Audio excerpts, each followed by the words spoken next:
Now, one of you asked me about character desires. What is a good desire and why does a character need to have a desire? I made a TikTok on it, but a TikTok was not long enough to go into the depth that this subject deserves, hence this video. So, what is a character desire? Obviously, a desire is something that a character wants, and it's what gets them moving through the story. It's not the same as a need. A need is a deficiency in the character's life, personality, psychology, and it's not usually something they are aware of. For example, in Finding Nemo, Marlin was not aware that his controlling nature was suffocating Nemo and essentially driving Nemo away. His need was that he needed to let go of Nemo and let Nemo experience adventure and grow up and have a little bit of freedom as a kid. But his desire, of course, was, as the name of the movie suggests, Finding Nemo. He wanted to find his son. That was his desire that got him moving through the story, but his need was the fact that he had to overcome his controlling nature as a father. So a desire is something that a character knows about, but a need is not. Now, there's a few other functional things that need to occur with a desire, but they're all pretty straightforward. So this comes from John Truby's book, The Anatomy of Story, which I highly recommend to anyone who is starting off as a writer, whether it be screenplays, books, comics, what have you. So I'm going to read off my notes here. The first one is that the desire has to be specific. The more specific, the better. If a character's desire is something amorphous like knowledge or making good happen in the world, it's not clear to the audience when the character has achieved that desire, so there's no real clear end point for your story. The more specific that your character's desire is, the better, because then the audience can go, oh, that's what he's after, and yes or no, the character has achieved that. That's important, is specificity.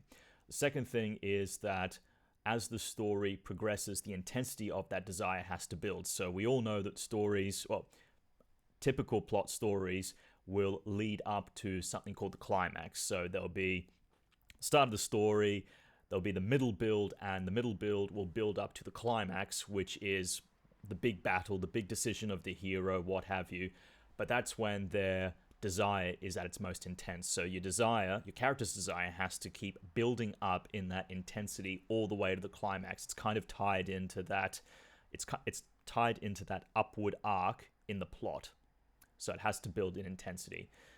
The third thing is that the desire should be accomplished at the end of your story, if at all.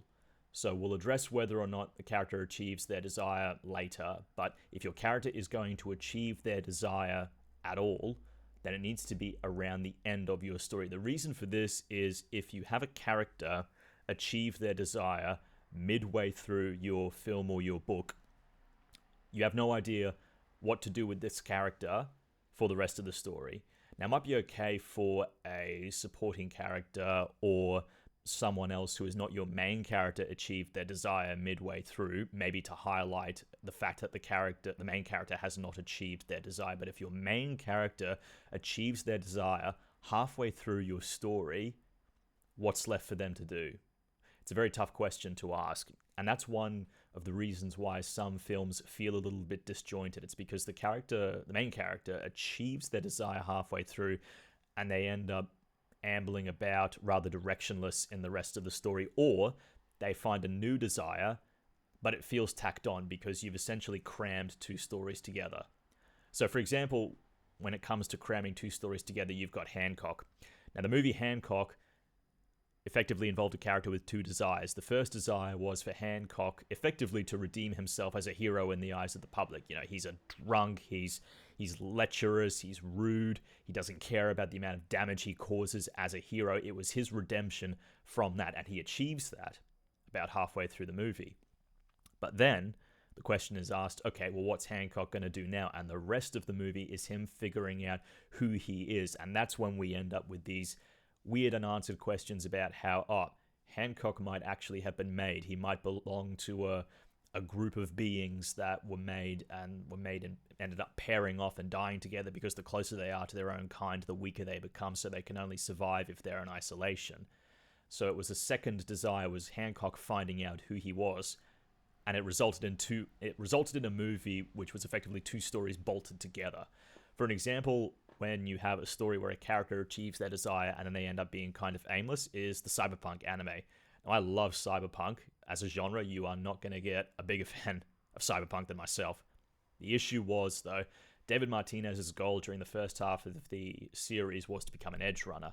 You know, he wanted to chrome up, he wanted to be a gangster, he wanted to prove that he could roll with Maine's crew just like anyone else, and he achieved that. The issue was, he achieved it halfway through the series, and as a result, we then had this hulking, massively cyborged up David just sitting around and killing time until the plot kicked off and gave him something to do. And that's why the second half of the anime felt a little bit directionless and a bit aimless. At least it felt that way for me. I'd be interested to hear what you think. So those are the three functional things when it comes to desires. The desire has to be specific, it has to raise in intensity, and if your character is going to achieve their desire, if your main character is going to achieve their desire, they have to achieve it at the end of the story. Now we're going to get a little bit into the more high concept stuff when it comes to desires. The first point here is that the reason we need to know what your character's desire is because your audience is judging your character's actions based off what they want. Now, if your character just wants to survive or just wants personal revenge, those things are going to come into play when we see them do something violent or cruel or petty or malicious in any other way. But if your character has perhaps more noble goals like find love, catch a criminal, save society or save the world, even when they are doing cruel, malicious, or evil things, it becomes a bit more complicated. But the audience is still judging the character's actions based on what their desire is. So that's one of the reasons why we absolutely have to know what the character's desire is, because as the audience, we are always judging the character by what they do based on what they want and what they're after. Now, the other thing is that characters need a desire so that there are stakes. This is extremely important because if there are no stakes in your story, then the question must be asked, why are we here? We're just watching someone go about their day. Now, there are stories like that. These are what is known as an anti-plot story. Anti-plot stories don't follow that classic inciting incident, middle build, crisis, climax, resolution formula. Anti-plot stories tend to meander about the place and be a lot more about subtext rather than putting in your face, this is the moral lesson and this is what we want you to take away from it. But if you're following an arch plot story, which is that inciting incident, middle build, crisis, climax, resolution, and those arch plot stories are the vast majority of stories that we consume, certainly that the mass public consumes, then that means that there need to be stakes. And one of the easiest ways to make stakes occur in your story is to give your character a desire. Because the second they have a desire, the question must be asked, what happens if they don't get what they're after? Now, stakes can be small or they can be large, again, based on what the desire is. So we know what the stakes are when Katniss was trying to survive the Hunger Games. The stakes were that if she didn't win the games, she would die. But to win the games, she was going to have to kill a lot of people. We all know what the stakes were when Frodo set out from the Shire to destroy the ring. If he didn't do that, Middle-earth would be conquered and taken over by Sauron. So the second a character has a desire, there are stakes. Because if the character doesn't achieve their desire, then there are obviously some kind of consequence from that. If your character has a desire, but then there's no consequence from not having that desire, that's something you might want to take a look at, because clearly they're not desiring something important enough or big enough for it to really carry a story. Now, the final thing, and this is also from John Truby's book, The Anatomy of Story, is that your character's desire is going to determine the complexity of your story. Now, there's a rank in his book, in John Truby's book, that lists desires from the least complex to the most complex. The least complex ones are, as we said before, things like survival or revenge. Those are very simple because those are very character-centric. If your character just wants to survive, It reduces them to the level of an animal. They do not have time for great moral revelations about the meaning of life, love, or the universe when there are guns blazing and they are just trying to make it through the next 5 minutes. It's much more simple and it's much more smaller because your character is just trying to stay alive. The step up from that would be the desire for revenge. The character is seeking revenge. They might have been wronged and they might have good reason to want it, but they're seeking personal gratification. They are seeking to fix something that they feel deserves to be fixed. Now you contrast that with higher complexity desires like, say, the desire for justice. Now, the desire for justice and the desire for revenge are separated because the desire for revenge is personal, but the desire for justice is bigger than the character's own sense of getting even or getting square. That being said, some of the best revenge or justice stories are ones that blur the line and you can't quite tell, is the character actually out for justice or is justice a convenient cloak for their own personal revenge and their own personal gratification for that revenge? The highest level of desire you have is save the Republic or save the world. So save the Republic being save society, save a just society, as opposed to saving a tyranny, saving a dictatorship. These ones are the highest complexity desires because they are so much bigger than the character themselves. They are putting themselves potentially in mortal danger because they are doing something that is so much bigger than them. They are trying to save huge numbers of people from great evil or from great misery, and they are willing to do that. And that involves a lot more people and a lot more themes, moving parts in your story than just the character. The character might be the instigator for a lot of things, but they are doing something that is so much bigger than themselves, and as a result, it's much higher, the highest in the level of complexity regarding character desires. Now, the last point is that characters do not have to get the object of their desire. They don't have to get what they're after. Now, the reason for that is because not every story has to end with the Disney ending where you get the girl or you get the guy of your dreams and you ride off into the sunset on a white horse and live happily ever after. Life is, unfortunately, not like that.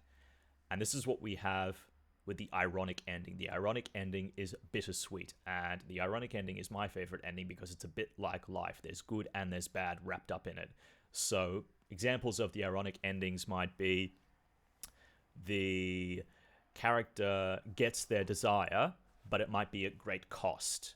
The other one is the character doesn't get their desire, but they get something much more valuable along the way. So let's throw out an example there. A guy sets out to win a sporting championship, win the big game, loses, but as a result, he actually finds someone that becomes the love of his life. He's found something much more valuable, so he's lost the game, but he's won a person that he can love forever. That's an ironic ending. Back to the other kind of ironic ending about something that is achieved at great cost. I used it in my TikTok video. The example was the Mass Effect series. Commander Shepard has saved the galaxy by the end of the series, but he has, or she, depending on who you play through as, Commander Shepard has saved the galaxy, but at great cost, and Shepard has lost a lot of friends along the way. Thane, Morden in particular hit me hard. Several other characters who don't hit me nearly as hard as Thane and Morden. God, I love those guys. But that is another example of the ironic ending. The character has achieved their desire, but they've achieved it at great cost. Now, if you are able to wrap your character's desire in an ironic ending, you are going to deliver something that is much more layered, much more textured, and much richer for the reader. Because if you give your character everything at the end of their story, they've won the big game, they've got the girl. If you basically do the ending from Dodgeball, which was a reshoot. The original ending of Dodgeball was actually the characters were the average Joe gym team. They just lost. And the moral of that story was going to be sometimes no matter how hard you fight, you still lose. But the ending tanked so hard with the test audience, and there was so much pressure on the director to reshoot it that he just went, fine, all right, you know what? we're going to give you everything. This guy is going to win the game. He's going to win an absolutely absurd amount of money, and he is going to get a new girlfriend who is also bi-curious with the potential for a threesome to come ahead. Like, there's literally nothing more that this guy could possibly win, so they gave it everything. That was kind of funny because it had a degree of self-parody about it, about the idea of the underdog winning everything that they could possibly achieve, even when the odds are extremely unlikely that they would. But if you can if you can deliver an ironic ending where your character gets what they desire at great cost or gets something else more valuable and they don't get their desire, then you're going to deliver a much richer ending for your reader and a much more satisfying one, because ironic endings, in my opinion, are more satisfying. They're bittersweet and they're just like life. Now, let me know any more writing comments you have. I'm going to start doing these YouTube videos more regularly.